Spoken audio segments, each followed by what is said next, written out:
Y'all already know what it is, man. We running it back for round two. I'm about to flip this camera around and we about to get right back into it, man. My camera cut back off on me, bro. But yo, we are back at it. It cut me off midway, obviously, but I still remember where I left off. All right, we're still, as far as the question, it is still what or which fictional villains are your favorite, and I was just in the thick of getting to my explanation of like why. Like, I also think that Makarov and Menendez are, well, not think, why they are two of my favorite fictional villains.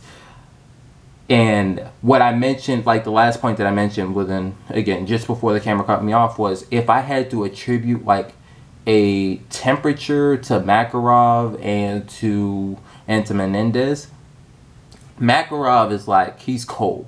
He's like Antarctica cold. Like, bro, okay, I'll explain why. He's like Antarctica cold, and Menendez, he's like, what? He's like desert hot. He's like Saharan. I said Saharan. Desert hot. Speak on Makarov, I'll say it was definitely nice. It was definitely nice to some degree playing Modern Warfare 3. All right. And this might, I mean, obviously some people might mess around and take this the wrong way, but I'm pretty sure that people who have like played the game, they might, they might be able to relate. They obviously will be able to speak to it or whatnot. But there was a certain, it was cool to some degree, just because typically in Call of Duty games you're not supposed to shoot civilians, but this particular mission, and just as I'm talking that, the people who play, they know exactly where I'm going to. All right, but this particular mission, bro, like, the mission was for you to let off on civilians.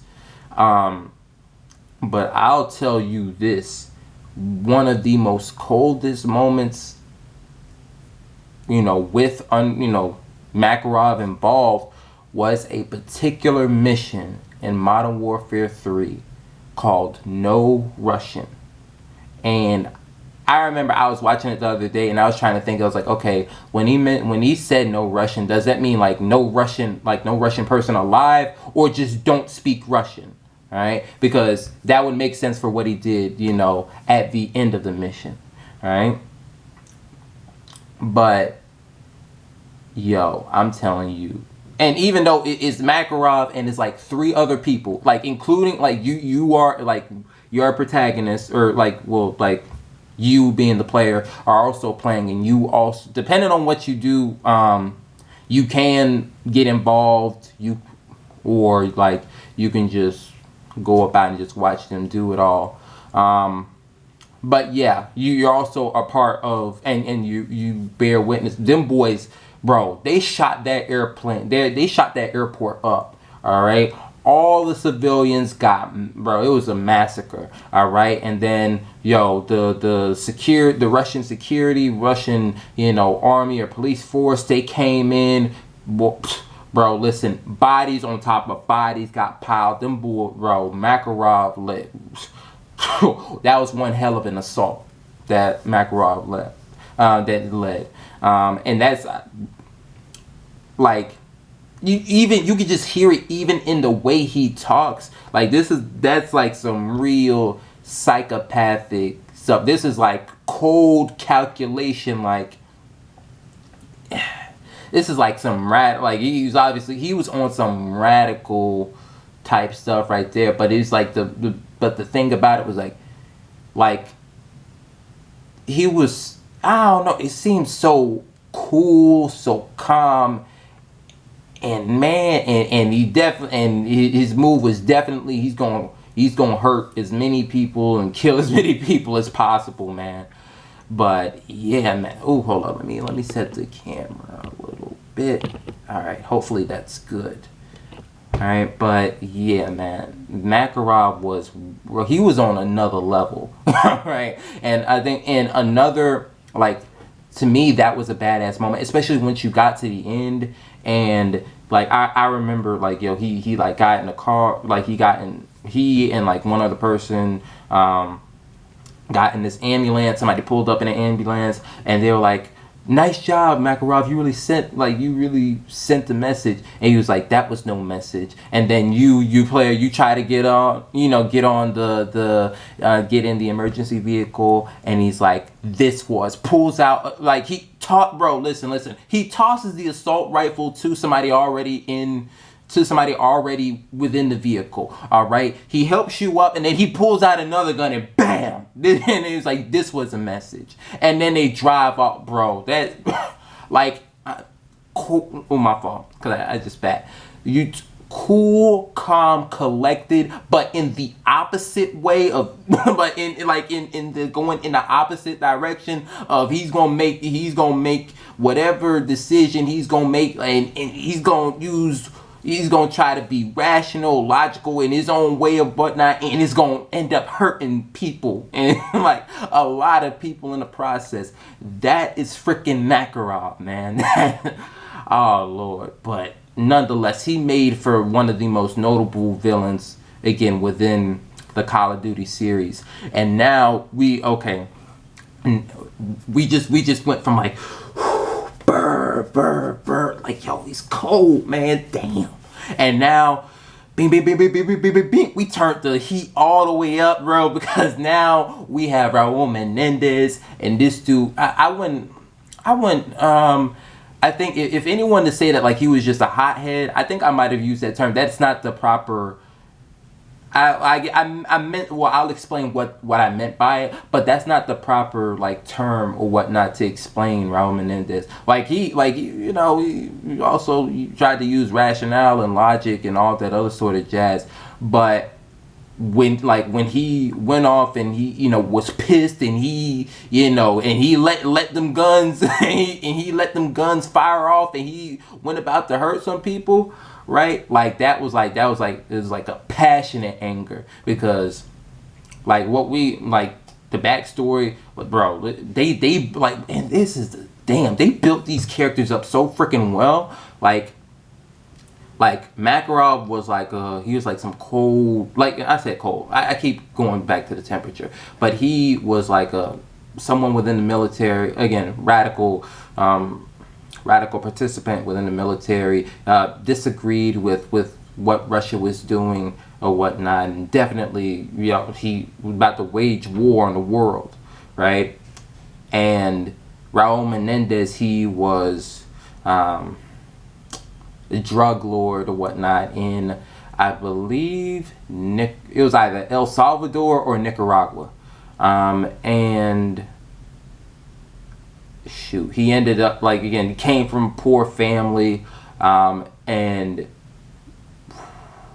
Woods ended up killing his, I think his father got killed, and his only person and whatnot still alive from his family was his sister. And I'm trying to think, why was Woods because Woods had some obsession with Menendez. I'm trying to, that's why. Okay, now I think, okay, so it's all coming together. I'm like, okay, because Woods was pretty crazy, right? But then I had to think, right, because Menendez was a drug lord again, and he starved Woods out. He killed, he tortured and body bagged everybody in Woods' I don't know what's the proper term, division, or basically his group of men, his group of soldiers, bro, all of them body bagged, right, and left Woods basically there to starve, and to die out, right? And Woods was trying to get Menendez, all right, and I think this the mission that I'm talking about, I don't quite remember the name, but Menendez went freaking crazy. What's it called? He was the Nicaraguan army got a hold of him, and then Noriega pulled, he did some backstab stuff to his own men. He shot, he Pow, pulled out a shotgun, bow, bow. Shot 2 soldiers, whatnot, who were, overlooking and, and keeping an eye on Menendez. And then Menendez was pissed. Somebody done came. I think somebody came and like, when they were coming to get Menendez, they like, I keep using my fault. I keep using all these filler words. Okay, let me try and stop.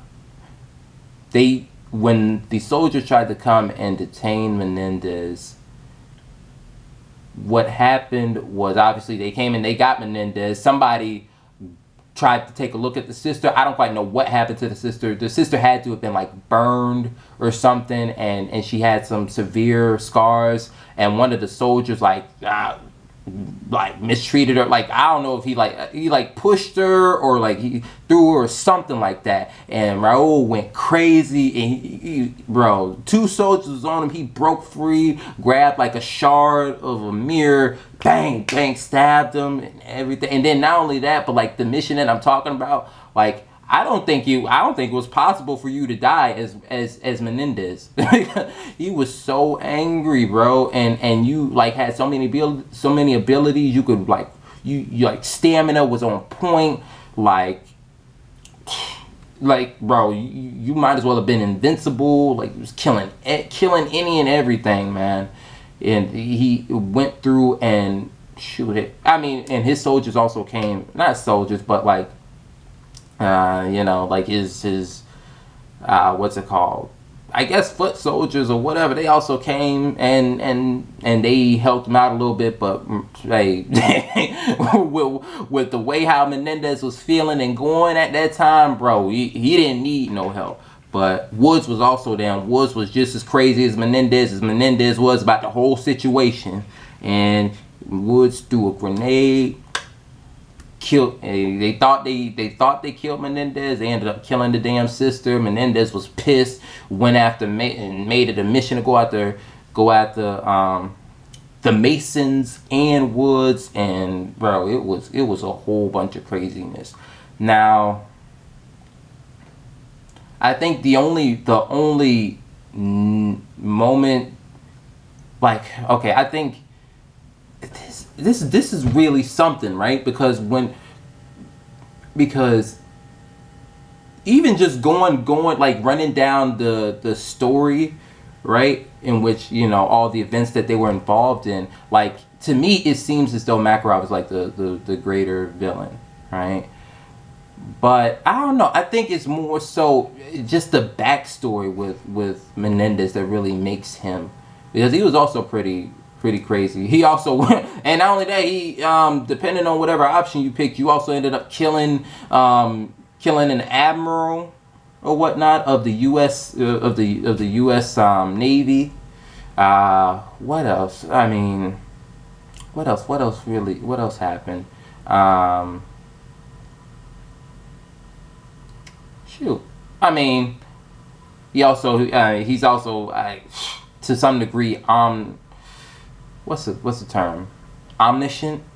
It's not omnipotent, but omniscient. So he knew that there was a mole within his organization or whatnot, and depending on what you did, like, depending on what you did, he ended up finding the mole, and he killed the mole, or the mole rather revealed itself, if anything. What else? Because I don't think Menendez he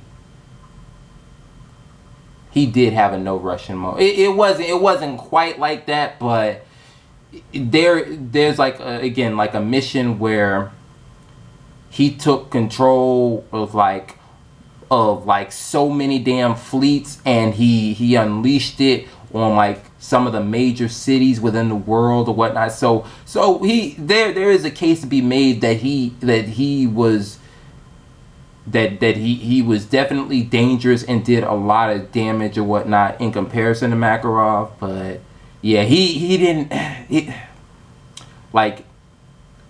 Okay. I'm trying to properly identify the differences, right? In terms of feeling, right, like passion and all of that, like, who, like, you could understand why Menendez was pissed and why he did some of the things he did, right?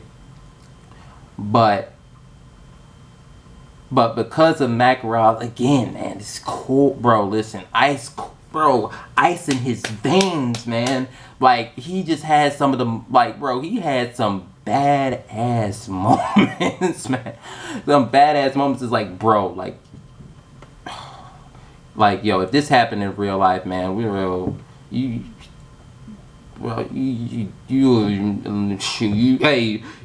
might as well, bro. You just might be a Hitler, Stalin, like you might be one of them. You might be one of them, man. But anyway, is there anybody that I'm leaving out? Oh yeah, Kravchenko. Funny thing is, let me see how well I'm doing on time. Okay, not too bad. I got about like 10 minutes left. But as far as I said 10 minutes, should be about 15 more. But anyway, as far as Kravchenko, I think like the key, he was like the first, like, he will always be like one of my favorite villains because he was the first person that I identified as a villain, because the first Call of Duty that like I ever played, like the first time I ever played Call of Duty was back when I was like when I was in 5th grade. When I was in 5th grade, and I remember like it was nothing. I downloaded the Call of Duty Black Ops demo, and I played that like so often. Excuse me. I didn't see, like, again, there's only so much that you could see within the demo. Hold up. Excuse me. Well, I'm out here burping and yawning at the same time. But yeah, there's only so much you can see and experience and play within a demo. But like when I did play the game, like one of the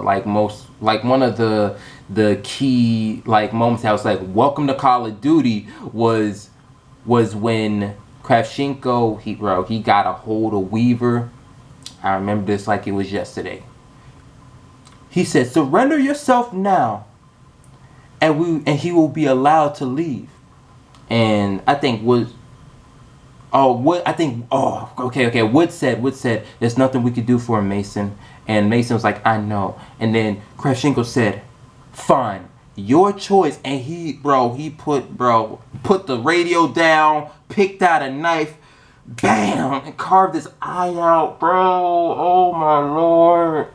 That thing. And then Woods was like, God damn, he was throwing out profanities, man. And I was like, bro, I hear you, man. We gotta get that bastard, bro. We gotta get him. Jeez Louise, bro. That was some gnarly stuff, man. That was some gnarly stuff. I won't even lie to y'all. I won't even lie.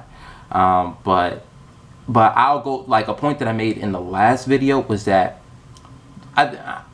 Black Ops is my favorite Call of Duty game from a campaign perspective, because to me, again, they were the most deep that they were in terms of villain wise, right? Like, this is what I mean.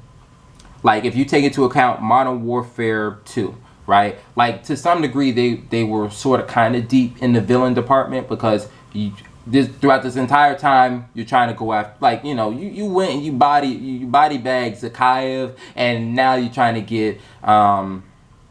Makarov's like, a guy somebody who was coming up underneath Zachariah, and now that Zachariah got body bagged in the first Modern Warfare, now now you got to deal with now you got to deal with the clapback. And not only that, but what's it called? When Makarov is there, then you have the emotional, you have the also emotional betrayal by General Shepard. All right, and bam. So now you got two key, like 5-star villains within that particular game. You only get one, but you're only able to catch and get one, but you do have 2 5-star villains or whatnot, so to some degree they are deep, right? But Black Ops is perhaps like the most deepest because you have Dragovich. Oh, pause. I'm gonna say this, right? Not only that, bro. Listen. All right. You have Castro, right? And granted, he's not major. You were, playing the game. You do go after him. He's not major one, but you got Castro. Bro, bro, this is so freaking awesome. You got Castro, you got Kennedy, all right, you got McNamara, bro. Like damn, who else? Damn, there's a fourth guy playing the 5 zombies map. There's a fourth one. It'll come back. The name, that person will come to me, sometime later, right? But okay, but from the villain department, forget all that, right? Villain department, all right, Castro, after a certain point, right? And then you have Steiner, all right? And then there is who else? And bro, listen, obviously Kravchenko, right? And who can forget Dragovich? The numbers, putting the numbers in Mason's head, man. You can't, bro. You can't forget that. You can't forget that. Steiner, Nova 6. All right. Kravchenko, he seems as though he seems to be like sort of kind of the enforcer in a sense. And yeah, okay. Run it back. All right. Again, Steiner, Nova 6, mastermind. All right. Kravchenko, the enforcer, all right, and then you have Dragovich. He's like, I guess, the alpha, the main man, the person with the will to act and all that other sort of jazz right there. So I don't quite know if, like, again, Modern Warfare 2, to me, you had 2 5-star villains. I don't know if all 3 of them were 5-star, but none of them were lower than 4. So even if you had like 3 4-star villains, you still got 4. That's 12. All right, 12 to 10. All right. So yeah, they were about the deepest. That was the deepest Call of Duty Black Ops. Well, no, deepest Call of Duty game within the series or whatnot, and within the villain department. But damn, that's really, I think that's really one of the reasons why he will always make the list. Again, like, cause I'll like, even though Nova 6 was pretty bad, like, I remember a lot of the missions. I don't again, not the names of it. I can recall the scenery, what you did, key moments, and all that, right? Like, I remember Nova 6, and I remember, mission being on a boat, and numbers being broadcasted, Dragovich, shoot. But more than anything else, I remember, we were getting his eye carved out by a particular Russian. All right. And not only that, but shoot, I also remember in Black Ops 2 when we caught that bastard. All right. Hey, yo, you got the option to either restrain Mason or let him go, and we let them know. All right, bro. We let them numbers roam free, and Mason let that gun ring right on his head.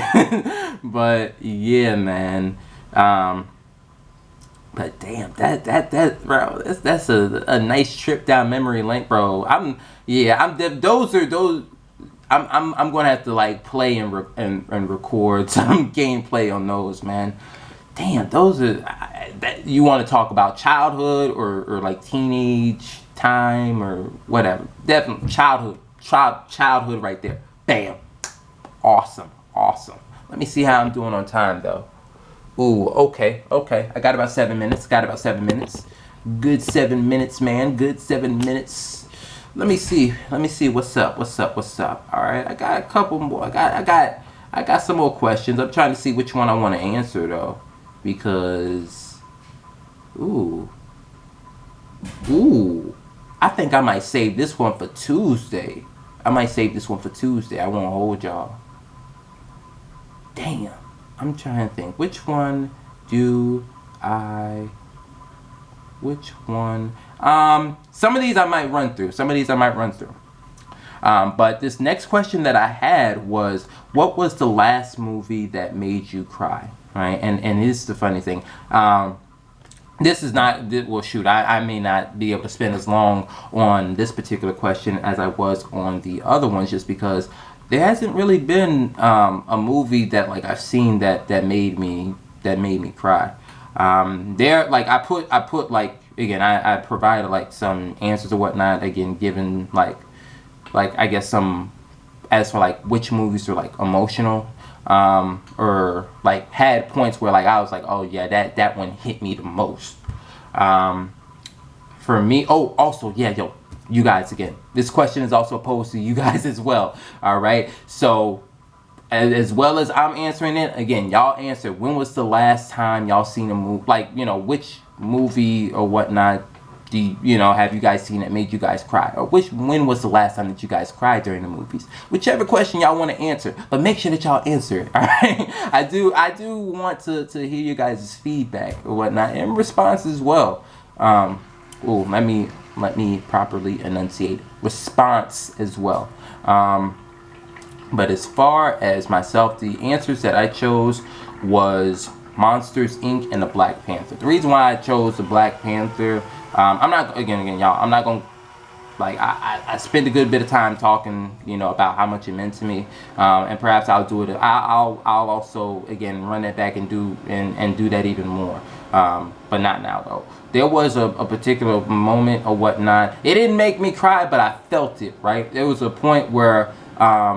Ooh, I'm getting a notification. There was a point where T'Challa was fighting. What is his? Wow, just like that. All I know is his name's Winston Duke. Outside of the movie, but yeah, no. T'Challa was fighting Winston Duke's character. M'Baku, that's what it is. All right, T'Challa was fighting M'Baku, right? And M'Baku had the upper hand, right? And he, bro, like he put the staff around T'Challa and boom, headbutt again, broke his mask and everything, right? And T'Challa was bleeding. T'Challa leaned back, right? And then his mom's like, "Show him who you are." And bro, listen, that one, bro, that one hit me, man. That one hit me. I ain't gonna hold y'all. That one hit me even now. But bro, that one, bro.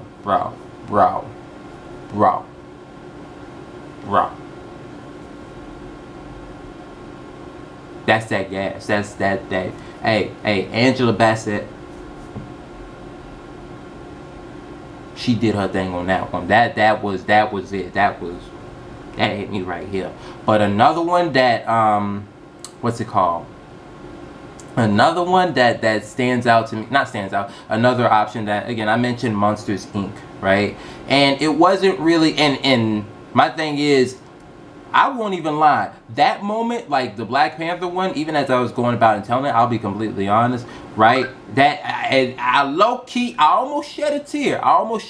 Even every time whenever I see it, especially when I saw it in theaters, and you had the whole surround sound, and everything's all loud, and you can hear every single aspect, every single piece, and all that other sort of jazz, right? I was like, oh damn, bro, damn. Hold it. That one hit, right? But this one right here, it wasn't. Damn. It just. I was like, it didn't make me feel like that, but it was like, oh damn, that's sad. And the funny thing is, I used to watch Monsters Inc. all the freaking time, right? Ooh, hold up, Ooh, hold up. My phone is going off. Right, but anyway. I used to watch Monsters Inc. all the freaking time, but it was the ending where the girl had to return, bro, and it was, bro.